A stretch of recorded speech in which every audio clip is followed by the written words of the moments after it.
All right, welcome back. It is the Vegas Take, Sharp and Shapiro. I promise you we will get back to everything that is Donald Trump in regards to this impeachment trial. By the way, Stephanie Grisham, who apparently is the White House press secretary, even though the only time she ever goes on and talks to the media, it's with her buddies at Fox. She said in regards to the witnesses this morning and why President Trump and the Republicans don't want witnesses, she said Trump would love for witnesses to be called. Which, by the way, isn't true. And she goes on to say also, you have to think about executive privilege. And this president is actually trying to protect future presidents against this kind of abuse. Yes, because when I think Which he is. Well, yeah, sure. Because I really do think that the president is certainly not thinking about himself. I mean, hold Brian, on, come and on.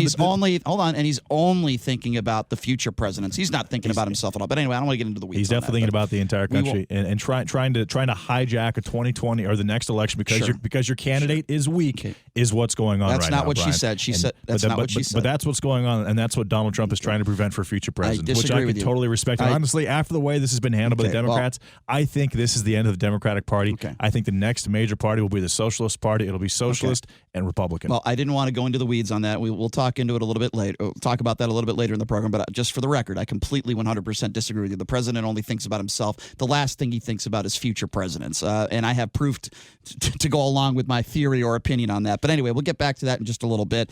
I talked a little bit about Patrick Mahomes. Obviously, if you don't know who he is, he's a superstar quarterback for the Kansas City Chiefs, going to be playing in the Super Bowl next week. Some tweets have come out. We're going all the way back to 2011. When all this Trayvon Martin, George Zimmerman stuff came about and it was public and it was all over the media, somebody tweeted out this case was an absolute horrible tragedy. However, there was no criminal activity that occurred. I tend to agree with that. And then Patrick Mahomes responds by saying, stop resisting or assaulting a cop. And then Patrick Mahomes went on, and a lot of people are thinking of, are looking at those tweets and going after Patrick Mahomes for that. I don't think he did anything wrong. I think it's completely unfair, and I agree with that there was no criminal activity because I believe if there was, George Zimmerman would be behind bars right now. So the guy we have with us on the line right now, his name is Joel Gilbert, and he did this best-selling documentary, The Trayvon Hoax, Unmasking the Witness Fraud That Divided America, and he joins us right now on the line. Joel, thank you so much for joining us. How are you? Hi, good. Thanks for having me back. What's up, Joel? So, Joel, I want to get your first reaction to this because I take Pat Mahomes' side. This is something that took place almost a decade ago, and it's not even that Pat Mahomes is defending George Zimmerman. Even when I go on the air and I say, look, I don't think George Zimmerman committed a crime. I think he was defending himself. Now, you could make the argument that he should have handled things maybe a little bit differently, and I know we might disagree on that, but I've always said that George Zimmerman did not commit a crime that day, and even if Pat Mahomes goes out and says something like that, why are people going after him? Well, there's a couple things going on now. That was back in 2013, right after the trial. Mahomes was 18 years old, and if you remember the way it kind of progressed is the family of Trayvon Martin at first just said, we want an arrest, only an arrest, nothing more, nothing less. They just wanted Zimmerman arrested, according to them. Now, as soon as the verdict and the jury heard all the evidence, the same evidence the police had investigated and exonerated Zimmerman, and the jury found him to be not guilty, many people in sports, even Charles Barkley did an interview, it's still on YouTube, where he says, yeah, I agree with the verdict. So here you have 18-year-old Pat Mahomes agreeing with the verdict. It was only after that a lot of the political agendas really kicked into high gear where they said, oh, we don't accept the verdict. This is the whole Black Lives Matter movement, the whole notion that, Black Americans have to now buy into this narrative that there's armed white men in the streets and racist cops that want to shoot you because of your skin color, and now you got to mobilize and activate, and you got to believe in this narrative. So it's almost, I would say, kind of racist at this point that people are even talking about this, that because Mahomes is biracial, that somehow he is obligated to buy into this public hysteria narrative that somehow he has to believe that Zimmerman's verdict was not just. So I find it to be kind of a racist narrative that puts a lot of pressure not only on public figures that are black, but just in the black community. If anybody speaks up or says something out of line, they're expected to believe in this narrative, and I showed in my film it was based on a total hoax. The Trayvon hoax, I showed that the key witness, Rachel Gentel, that the Martin family found to say that was Trayvon's girlfriend. She was on the phone with him and heard the opposite of what really happened, that she was a fake and an imposter. And in the movie, as you said, number one on Amazon, I find the real girl, Diamond Eugene, and show the entire thing was a hoax. So I think Mahomes is getting a bad rap. I don't know if it's partly that hysteria that you have to believe one thing if you're black, and maybe the 49ers fans are trying to get into his head a little bit too.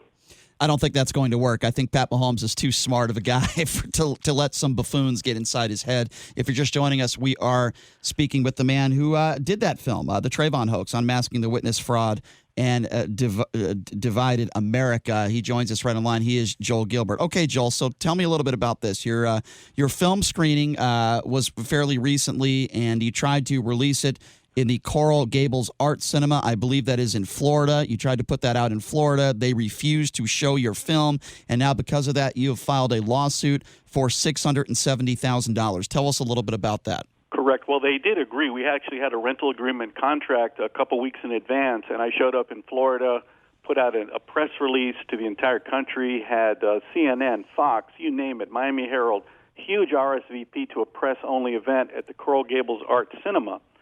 And the day before the screening, when I was in Florida, they canceled it, and they said it was because, well, they came up with various stories. They said, well, the mayor and the city of Goral Gables is demanding that we not show this film. They also told the media that they got pressure on social media.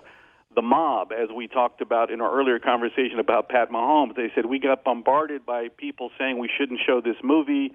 We were afraid that protesters might show up. For all these different reasons, they said they decided to breach the contract, which you can't do. So I am suing them for a substantial sum of money, and I'm also going to really require them to show the movie, which was the original plan. It's really not about the money. It's more the principle of free speech versus, mob rule.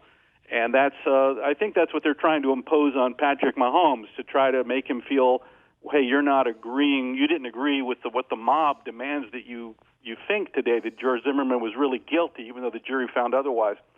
Of course, my film shows that not only was he not guilty, but he was framed.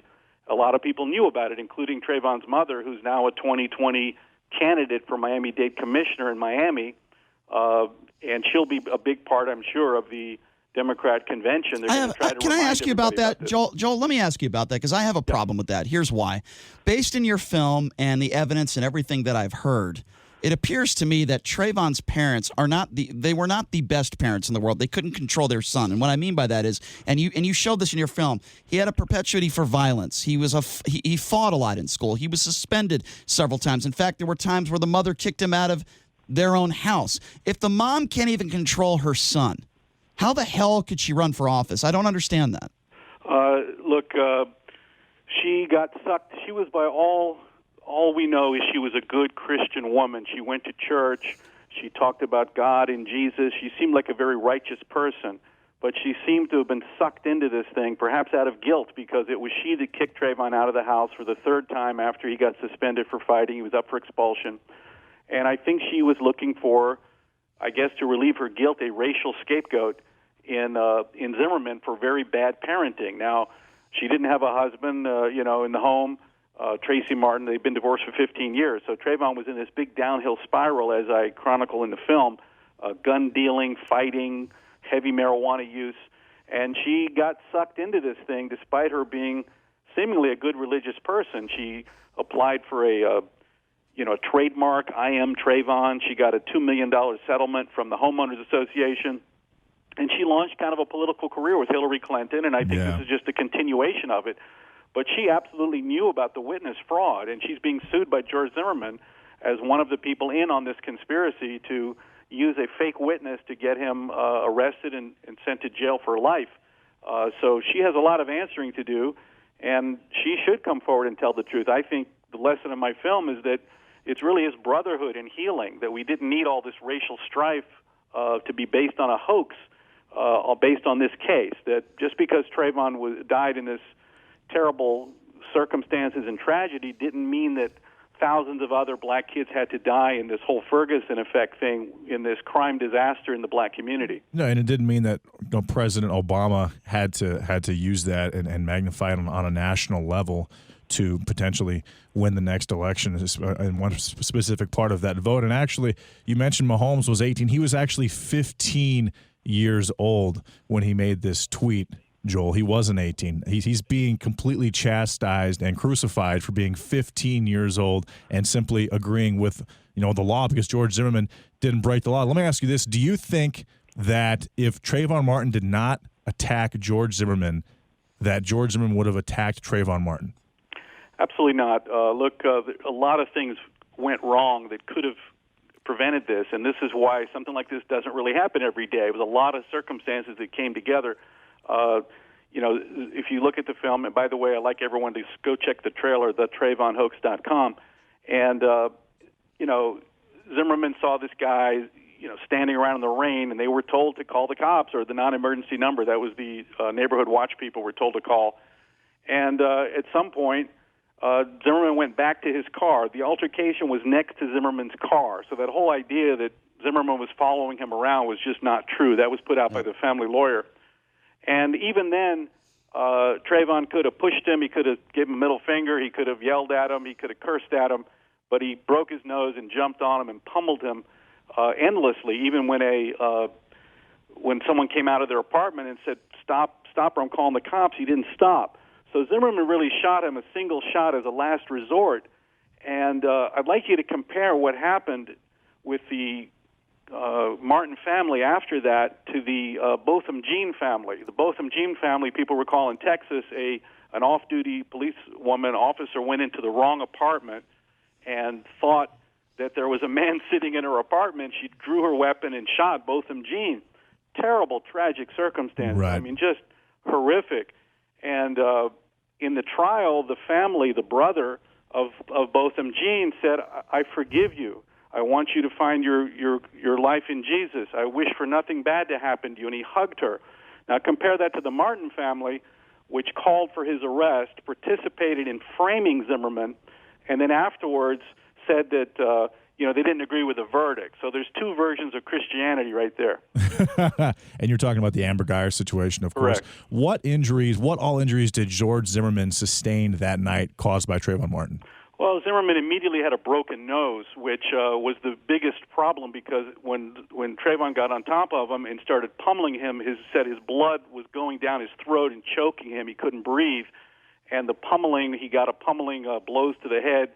He also talked about how Trayvon was slamming his head down into the concrete, which was supported by the injuries and the photos of Zimmerman's head bleeding badly from the back. So after screaming for help for about 50 seconds, and even the neighbor coming out and telling him to stop, and he wouldn't stop, Zimmerman, as a last resort, drew his weapon from his point of view to save his life. And I revealed in the film that Trayvon even told him, as he laid there gravely injured, Trayvon told Zimmerman, "Please tell Mom Alicia I'm sorry." And that was brand new news because that was revealed to be Trayvon's stepmother, Alicia Stanley, and that's where his downhill spiral really started that I show in the film, that Trayvon was raised for 14 years by his stepmother, and in November of 2011 is when his father divorced her and he had to go back and live with Sabrina Fulton, and that's when he started acting out badly. Mm-hmm. So it really was a series of tragic events, starting with Trayvon's acting out because of him losing his mother. Well, Joel, listen, I appreciate you coming on our show again. Obviously, I'm on your side on this one. I don't agree with an art cinema not playing your film for ridiculous reasons. If people want to see your film, they can choose to see it. And if people don't want to see it, they don't have to see it. I thought you did a good job. I enjoyed the film. I watched it a few times. And we appreciate you giving your side of this and giving your thoughts on the Mahomes situation as well. Joel, would love to have you on again sometime. Hey, thanks for having me again. TheTrayvonHoax.com. Check the trailer, and you can live stream the movie right there. All right. Appreciate that, Joel. Thank you very much. Yeah, thanks a lot, Joel. Appreciate you coming on. All right, so I want to get your thoughts on this now. The number to call, 702-257-5396. Again, that number to call, 702-257-5396. I'm going to take a break, and when I come back, I ask you all this question. Do you think it's fair to go after Pat Mahomes for defending George Zimmerman? Do you think it's fair to do it now, a little over a week before the Super Bowl? Your thoughts on what Joel said as far as the George Zimmerman Trayvon Martin case? Do you think it's fair that a cinema agrees to play his film and then backs out of it? Do you think he's going to win this lawsuit? Again, that number to call is 702-257-5396. Again, that number if you want to be a part of the program, 702-257-5396. Take a quick break. Be back right after this. You're listening to The Vegas Take right here on the all-new 101.5 FM, 720 AM, KDON.